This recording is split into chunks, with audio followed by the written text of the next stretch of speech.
Então, muito bom dia. Vamos lá começar o mês e vamos também começar a semana com as emissões diárias. Sabe que é sempre às 8 da manhã, da Cor do Dinheiro. Edição de hoje, do dia 1 de junho, do ano da graça 2020. O meu nome é Camilo Lourenço e temos uma agenda relativamente complexa pela frente. Como eu já alertei aqui várias vezes, à medida em que formos desconfinando, vamos tentar reduzir isto novamente para os 20 minutos. Okay? Estávamos a exagerar os 30 minutos, mas as pessoas estavam em casa, não tinham muito o que fazer e, portanto, podiam aturar-me. Vamos então para os 20 minutos, tentar começar já hoje.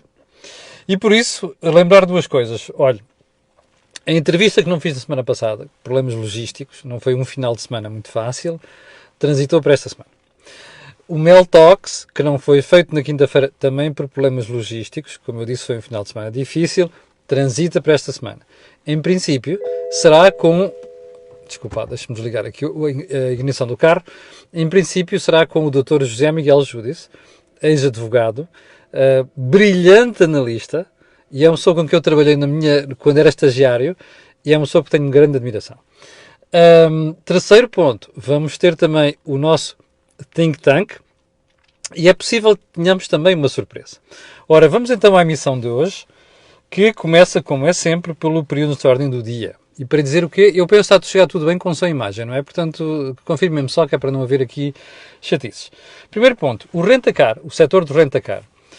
Diz o meu jornal, o Jornal de Negócios, eu até lhe mostro aqui a manchete, que é para não haver qualquer dúvida. Espera aí um bocadinho só.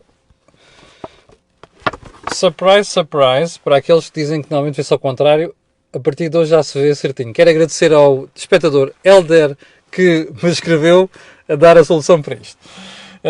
O rentacar, dizia eu, perde metade dos carros e das vendas. Depois do melhor ano de sempre, que foi 2019, as expectativas eram altas para 2020, diz o Negócios. A pandemia trocou as voltas ao setor, que prevê agora uma quebra de 50% nas receitas. Taxa de ocupação das viaturas caiu para 17%. Bom, isto não é surpresa, embora seja preocupante para o setor e também para o setor do turismo.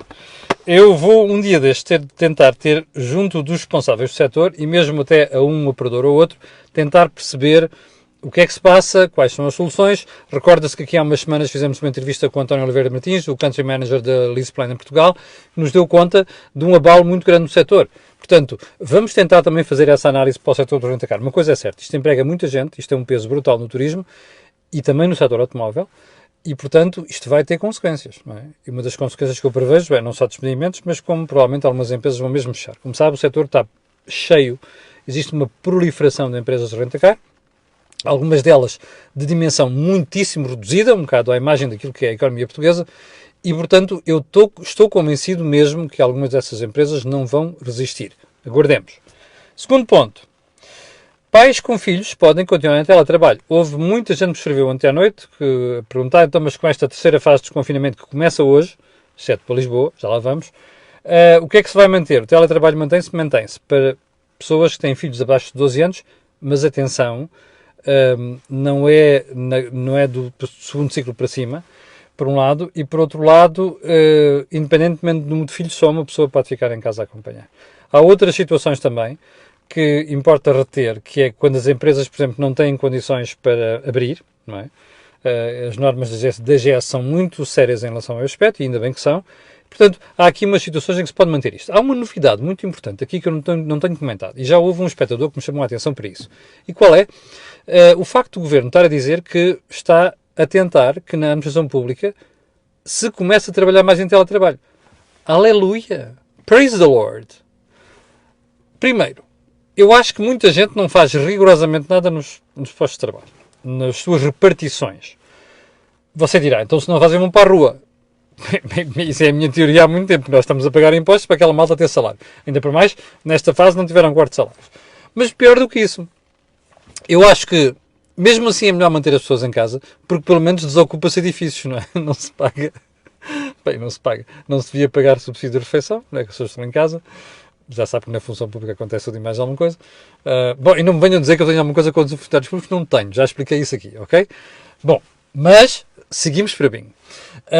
Não se paga edifício, não se paga água, não se paga luz. Isso era uma poupança significativa. O Governo diz que espera que até ao final da legislatura esta percentagem de pessoas da função pública em teletrabalho atinja 25%. Eu não acredito. Mas olha, fico feliz de saber que estão a pensar nisso. E é para levar a sério. Sabe uma coisa que nós vamos perceber daqui a uns meses? É que esta história mudou a nossa vida. Há muita gente que percebeu que pode trabalhar a partir de casa. Para mim não é surpresa nenhuma. Eu faço as coisas à distância há muito tempo. Já trabalho em casa e nas empresas e noutros sítios também, no meu dia-a-dia. Portanto, não é surpresa. Mas para muita gente isto passou a ser uma novidade e é um hábito que veio para ficar. Primeiro estranhou-se. Depois entranhou-se. E essas mudanças nós vamos senti-las nos próximos meses. Ponto seguinte. A TAP, pergunto eu, está à espera de quê? Eu quero recordar às pessoas que a TAP tem um buraco monumental. Está quase há 3 meses parada, vai retomar em junho, não vai ser a mesma empresa, não vai mesmo. E mesmo aqueles da TAP que estão a dizer que é melhor meter lá dinheiro público vão perceber isso. Eu quero recordar às pessoas outra coisa, ok? Não sei se está aqui, sim. Lufthansa. Há uma semana, a Lufthansa tinha recusado o apoio público, também só recusa quem pode. Porquê? Porque as suas negociações com Bruxelas apontaram para uma redução brutal do tamanho da empresa. Rotas, slots, que é uma coisa sempre muito importante para as companhias aéreas, para aquelas que estão em dificuldades não querem perder porque aquelas que querem entrar, que são as barreiras à entrada, olham para aquilo a salivar quase, e portanto a Lufthansa não queria perder isso, não queria perder certas rotas, não queria reduzir mais do que o número de postos de trabalho e também o número de aviões, que é exatamente aquilo que vai acontecer à TAP. Mas eu deixo esta pergunta. Há quantas semanas é que a gente ouve falar da TAP? Da necessidade de injetar dinheiro público? O que é que estão à espera para resolver o problema com urgência? É termos uma emergência? Isto é uma mensagem para o meu amigo Pedro Nuno Santos, o ministro que tutela a TAP. Berlim e Bruxelas finalmente chegaram a um acordo na Lufthansa. Foi um braço de ferro significativo, mas só faz braço de ferro quem pode. Isto é, os alemães e a Lufthansa tinham leverage para fazer esse braço de ferro com Bruxelas. Lisboa não tem. O que isto significa é que as soluções que nós vamos ter que engolir para a TAP, e vamos mesmo ter de engolir, vão ser mais severas do que aquelas que a Lufthansa teve de aceitar. Eu acho que sei porque é que o Governo está a hesitar nisto. E porque é que ainda não falou no assunto. Porque já sabe que isto é uma pílula amarga e difícil de engolir. Mas vamos ter de engoli-la. Já agora, para a malta da TAP e para os defensores de que a TAP deve sobreviver a todo o custo, pensem nisto.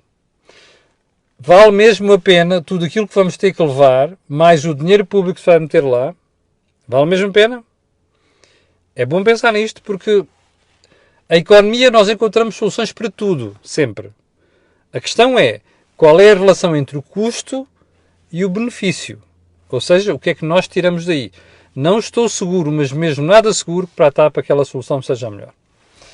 Ponto seguinte, ainda no período de ordem do dia, Lisboa tem 9 em cada 10 casos de infectados nas últimas semanas. Se isto não é preocupante, eu não sei o que é.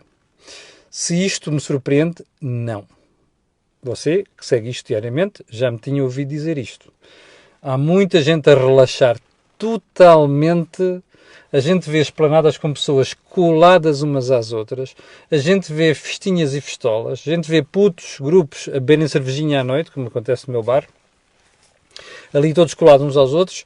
A gente vê reuniões de bairro com gente ali toda muito próxima uma da outra. Sei lá, se fossem namorados, casados e não sei das quantas, eu percebia. Já estão habituados, estão em casa. Agora, malta que são amigos e que ninguém sabe muito bem se estão infectados. Bom, e outra coisa muito importante. Você recorda-se quando os transportes públicos começaram a funcionar? Uma das janelas que nós fizemos aqui. Os autocarros e os comboios da linha de Sintra estão apinhados. E, portanto, tenho dificuldade em perceber, mesmo com máscara, como é que não vai haver contágio. Ora, alguns desses concelhos louros... periferia de Lisboa... alguns deles andaram a passear de autocarro aqui há umas semanas, não foi? Só uma língua. Sintra... Alguns destes concelhos estão com uma taxa de infecção e de propagação brutal. Razão pela qual me parece acertadíssimo o Governo ter feito o que fez. Aliás, eu até avisava os lisboetas, se estivesse no lugar do Governo. Não era 4 de junho. Eu atirava isto mais 15 dias. Só para a malta ver se tem juízo. Percebe? Porque isto está a prejudicar a abertura da economia, está a prejudicar postos de trabalho e está a prejudicar empresas. Essa é a responsabilidade. Vamos lá então ao primeiro ponto da conversa de hoje. O Governo vai suspender a progressão de carreiras em 2021. Epá, afinal, havia só um reacionário que dizia isto. Chamava-se, e chama-se Camilo Lourenço. Aqui há umas semanas, lembra-se? Lembra-se os fofinhos, os nomes que me chamaram aqui por causa disto? É só uma antecipação. O que é que se passou, entretanto? É que parece que isto está em cima... Parece que isto está em cima da mesa. Quem é que diz? Aquela senhora, Alexandra Leitão, que já foi secretária de Estado da Educação, agora é da Administração Pública, tutela a Administração Pública, é Ministra do Setor. Repare, ela já disse, não sei se vamos ter aumentos salariais em 2020. Oh, filha, está desgraçada você. Não sabe se vai ter? Eu digo-lhe o que é que vai acontecer. Bom, depois progressões nas carreiras, não sei se vai haver, não sei se não teremos, não sabe. Espero pela moda, pela história. Ontem, até o fofinho, Marcelo Rebelo de Sousa, veio questionar a possibilidade de haver cortes de salários em 2021. Eu vou guardar isto para amanhã, porque isto é muito sério. Mas vou-lhe dizer uma coisa. Você desconfia sempre de um governo quando não tem dinheiro e diz que não vai haver austeridade, percebe? É rule of thumb, como dizia o Miguel Beleza, o saudoso Miguel Beleza. É uma regra básica da economia. Você não tem dinheiro, só pode haver uma solução. É cortar. Percebe? Eu sei, quem está no poder andou a vomitar isto durante anos, não é? Os outros é que cortaram, nós não. Chegou a hora. E mesmo assim estão com muita sorte. Porque se a União Europeia não tivesse respondido agora de uma forma que não respondeu na última crise, estes fulanos iam de cana ao fim do mês, percebe? De austeridade. Bem, mas voltemos à história. Ninguém vai dar dinheiro ao Estado para meter dinheiro nos funcionários públicos. O Fundo de Recuperação. Aleluia! Percebe? Esta brincadeira que se passou nos últimos 3 meses de funcionários públicos em casa que não terem cortes de salários é uma vergonha, percebe? Porque o resto da economia levou. E não foi só quem esteve em layoff. Portanto, isto aqui tem um fim. Isto esbarra quando as nossas fuças batem na parede. Porque a parede é a realidade da economia. Portanto, esta senhora está a ser confrontada com a realidade. E está a mandar umas boquinhas para ir para a praça, que é para testar as águas, a ver qual é a reação. É assim que este governo funciona. Há uma coisa que lhe quero dizer. Aguarde. Porque isto vai ficar tão feio, mas tão feio nas finanças públicas, que isto que estamos aqui a dizer que não sei se vai se tornar uma realidade. Ok? O que é lamentável nisto, sabe o que é? É que a gente não faz planos a médio prazo. Por exemplo, a progressão de carreiras não devia ser travada, percebe? Porque progredir nas carreiras, quando é bem feito, com um bom sistema de avaliação, e não automaticamente, é o saudável, percebe? É assim que se faz numa economia. É assim que estimula trabalhadores. É assim que se motiva trabalhadores a serem mais produtivos, a serem melhores naquilo que entregam. A economia. Portanto, travar carreiras é uma estupidez. O problema é como a gente não pensa nisto, não faz planos a médio prazo e depois não ajusta salários quando tem de ajustar, prejudica nas carreiras. Isto é a gestão exatamente igual à que se fazia há 46 anos na administração pública. Percebe? Não mudou nada. Portanto, as CGTPs, as UGTs, as não sei das quantas que defendem estas coisas na função pública, são exatamente iguais àqueles que defendiam a política financeira e administrativa do salazarismo. Havemos de voltar a isto, como já percebeu. Segundo ponto. O Primeiro-Ministro nomeou um gestor privado para coordenar a elaboração do plano que vai ser apresentado a Bruxelas, o Plano de Recuperação Económica. Isto foi caixa do Expresso. Caixa, não é caixa. Caixa, de cachê, em francês, quer dizer esconder. Há muito jornalista que não sabe isto, mas pronto. Do Expresso, no sábado. E foi um sururu. O que é que o António Costa Silva vai fazer? Primeiro ponto, eu não conheço pessoalmente o António Costa Silva. Acho que ele percebe muito petróleos, acho que ele não percebe muita coisa. Acho que ele tem sido sensato em algumas coisas que diz, acho que tem sido um disparate monumental em outras coisas que diz. Eu, nas últimas semanas, tenho ouvido na SIC e fico, a vez de cabelos em pé, percebe? Com a conversa do isto vai-nos ensinar a fazer aquilo, vai reformular, não vai nada, percebe? Uma coisa é o wishful thinking, outra coisa é a realidade. Mas pronto, eu não tenho nada contra ele. Até acredito que ele perceba de economia, de economias e perceba de empresas. Qual é o ponto aqui? é que estas coisas causam sempre urticária, percebe? Não é a mim. É à generalidade dos partidos políticos. E porquê? Porque é sempre alguém de fora. Não é um ministro. Nós já temos um ministro sem pasta, não é? Deste governo. Chama-se Fernando Medina. Agora temos um consultor sem pasta. No fim de semana, a conversa foi: o que é que o gajo vai fazer? Vai negociar com partidos? Não pode ser, não é? Ele não tem mandato para negociar com partidos. Julgo que não é essa a intenção do Primeiro-Ministro. Nem poderia ser. Se fosse, estava morto à partida. Aliás, já foi um erro. Isto é que é o ponto. Foi um erro o Governo ter feito a divulgação como fez. Deixou sair o leak para o Expresso e quase matou António Costa Silva. Porquê? Porque veio logo o CDS, o Chega, o Bloco de Esquerda e, pelos vistos, o PAN também dizer logo: não negociei com esse gajo. Bom, eles têm razão. Qual é o problema? É quem o meteu naquela situação. António Costa. E porquê? Porque deixou sair a informação. Isto não se faz assim. Nunca devia ter saído o nome de António Costa Silva sem clarificar qual era a sua função. Eu sei que ontem à noite o Governo Arrasca mandou dizer ao Marcos Mendes: diga lá ao gajo que ele não vai ser um ministro, não vai negociar porra nenhuma, desculpa a minha expressão, não é? Ele vai ser o tipo que vai elaborar o programa. Bem, eu já percebi, os partidos aproveitaram logo. Até o PAN, quer dizer, o PAN é um disparate, aquele tipo do PAN, de vez em quando, eu acho que ele pira da cabeça. Veja só o argumento do PAN. Não negociamos com esse tipo, que é um tipo de petróleo. What the fuck? Espera aí. Amanhã, de hoje para amanhã, parece alguém negociar do outro lado. Eu digo assim: não negociei contigo porque és do inimigo. Então, mas espera aí, as negociações servem para isso. Alguém que explique isto ao André Silva. Ok? Porque isto é uma criancice, que é para não dizer o nome mais feio. Isto é uma criancice. Isto é de puto, não é? Isto é de criança. Bom, a Catarina e seus companhões de ruta já é mais elaborado, já é mais sofisticado. Nós não negociamos com um tipo destes. Bom, eu acho importante que hoje mesmo o Sr. Primeiro-Ministro venha dizer assim: o António Costa Silva não é um ministro, não é um negociador, não é um intermediário. O António Costa Silva é o meu consultor para a matéria da recuperação económica. Na altura, recorda-se, o professor António Borges funcionou um bocadinho, Passos Coelho, para as privatizações. Isto é uma coisa, mas é preciso clarificar. E esse foi o erro do Primeiro-Ministro. Mais um. Mas como vocês sabem, o Primeiro-Ministro tem uma sorte brutal, comete uma infinidade de erros, à conta da oposição também, mas depois está sempre por cima. Bom, ponto seguinte. Isto ainda vai dar que falar, vai ver. Terceiro ponto. Já falei aqui do PAN, que é uma criança e idiotice daquele rapaz. Quarto ponto. Ontem ficámos a conhecer o ranking das empresas mais valiosas de Portugal. Olha, a EDP lidera o ranking, que é um ranking feito pela Brand Finance. E eu vou-lhe dizer mais quem é que está no ranking, que é para não pensarem que eu estou aqui a fazer favores à EDP. Onde é que isto está?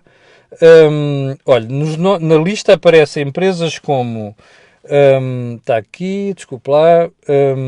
Aparecem empresas como a EDP, à frente, a Galp Energia, atenção, as duas nas utilities, o Pingo Doce, grande distribuição, o Millennium BCP e a Caixa de Depósitos. Estão no top 5.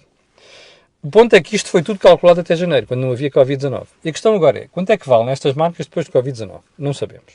Um dia destes sabemos dedicar um programa, uma entrevista mesmo, só para analisar isto. Eu acho que isto é muito interessante. Mas há uma coisa que eu sei: eu nunca vou deixar de precisar de energia, não é? Seja na Galp, seja na EDP. Portanto, é provável que estas empresas se aguentem razoavelmente bem. No caso dos bancos, não tenho essa certeza. Mas é bom saber que algumas das empresas até mais vilipendiadas de Portugal, e já vou a isso daqui a bocadinho, estão neste ranking, nos primeiros lugares. É bom saber isso. Ponto seguinte. Vamos rapidamente tentar bater isto nos 20 minutos. O turismo caiu 97% em abril. Ouviu bem? 97%. É como fazer um avião assim, zzz, e fica ali a 100 metros do sol. Alguns já bateram. Depois já há elevações, não é? E bate. Isto é preocupante. Dá que pensar. Mas a pergunta agora seguinte não é esta. A pergunta é possível recuperar ainda este ano? Eu ontem fiquei entusiasmadíssimo ao ver um avião aterrar no Algarve com pessoas a dizerem que confiavam em Portugal e vinham para cá, estavam cansadas de estar em casa e vinham para Portugal. É bom ver isto. Mas atenção. Isto não vai ser habitual. Não vai ser assim. Já não vamos a tempo de recuperar muita coisa. Há coisas que podem ser salvas. E este é um indicador interessante. Eu acho que valia a pena o Governo pensar em passar para o exterior a imagem de segurança. Ora, exatamente aquilo que está a acontecer, nomeadamente com a história de Lisboa e arredores e o Diabo 4. Ou seja, nós temos que ser muito sérios na história do confinamento, perdão, na história do contágio, que é para podermos levar a que pessoas de fora confiem em nós. E venham cá passar férias. É a nossa salvação, percebe? Senão isto vai a pique. Nós criámos uma economia dependente do turismo e é bom que a gente perceba que é importante criar confiança do outro lado. Porque senão nós vamos perder o ganha-pão. Bom, ponto seguinte. Lisboa vai esperar no desconfinamento, com toda a razão. 9 em cada 10 novos casos são em Lisboa. E nos concelhos limítrofes de Lisboa. Isto não é segurança, não é de forma a passar para outro lado tranquilidade, que venham para Lisboa que a malta está segura. Não está segura. Portanto, é importante perceber isto. É importante que os lisboetas, quem vive à volta de Lisboa, perceba isto, nomeadamente as empresas, que eu acho que estão a descurar completamente a questão da segurança, nomeadamente algumas das empresas, sei lá, a construção civil, por exemplo, é? Algumas estão a cumprir, não tenho dúvida nenhuma, já havia algumas a cumprir, mas há outras que não estão. E, portanto, é bom que se perceba isto, porque senão vai prejudicar a economia da região. E isto tem um peso muito grande no PIB português, globalmente falando. Ponto seguinte. Olha. Normalmente, quando se fala de EDP, eu hoje é só boas notícias para a EDP. Como sabe, eu não sou daqueles que alinham nos coros de nada chamar nomes EDP. Porque acho que isso aí é política, isso eu não faço política, isso aqui. EDP, estava eu a ler ontem uma notícia que saiu, já não me lembro em que jornal, mas depois fui investigar e parece que é verdade. Aliás, já coloquei a questão EDP, já me confirmaram. A EDP, a partir de agora quer dizer, janeiro de 2020, todas as contratações, sabe qual é o salário base? Sabe? 1000 euros. Sabe qual é o salário mínimo? Pois. Está a ver a partir de quanto é que a EDP contrata pessoas com salário base? Eu aposto que vai haver uma corrida de malta a querer ser contratada pela EDP. Já agora, só uma coisa também. É que a EDP não pagava o salário mínimo. Eu só quero perguntar uma coisa. Ao seu Primeiro-Ministro, à Catarina, que são aqueles que odeiam as empresas de energia, e aos fofinhos. Não querem bater palmas à EDP. É que só falam mal da EDP. Não é? E das utilities em geral. Só falam mal. Não são capazes de falar mal dos disparates que fazem, mas depois atiram os disparates para cima e as críticas, os insultos para cima da EDP e das outras empresas do género. Não querem pedir desculpa, nem bater palmas? Eu acho que valia a pena, não é? Isto é uma grande medida. Já agora mais um pormenor. Gente licenciada que se candidata à EDP e que entra na EDP, sabe qual é o salário base? A partir de janeiro de 2020? 1500 euros. Não querem bater palmas? Eu acho que valia a pena. Porque assim como a gente critica, também deve elogiar quando as coisas são bem feitas. E esta é indiscutivelmente uma coisa bem feita. Ok? Eu disse que ia respeitar 20 minutos. Vamos mesmo, são 23. Isto vai tender para os 20 minutos. Vou deixar os assuntos restantes para amanhã. Nomeadamente a história do quarto salário. O Sr. Presidente da República vai falar sobre isto. O Sr. Presidente da República às vezes é um bocadinho o ponta de lança do Governo. Ok? Vou guardar isto para amanhã. Para aqueles que estão a ver que são 6.500, eu quero agradecer. Aqueles que vão ver também. E quero pedir a todos aquilo que peço sempre.